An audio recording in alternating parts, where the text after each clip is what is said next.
Hello, leo naenda kukufundisha ni kwa namna gani ambavyo unaweza kusoma SMS ama chati za mtu mwingine kwa njia ya WhatsApp. Watu wengi wamekuwa wakitumia ile njia ya zamani ya kwenda kuskani barcode za WhatsApp ya mtu mwingine ili kuweza kukamata WhatsApp ya mtu wake. Sasa hiyo ni njia ambayo pengine unaweza kukamatwa, ama pia pengine ukaweza kuikosa simu ya mtu ambaye unataka usome hizo chati zake, kwa hiyo ikakushinda.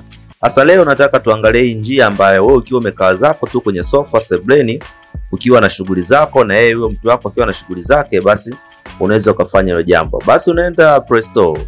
Kule Play Store utaenda kudownload WhatsApp mpya.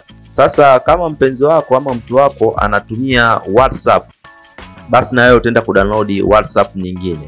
Sasa kama wewe unatumia business WhatsApp, basi utadownload WhatsApp ya kawaida. Kama unatumia WhatsApp ya kawaida, basi utadownload business WhatsApp.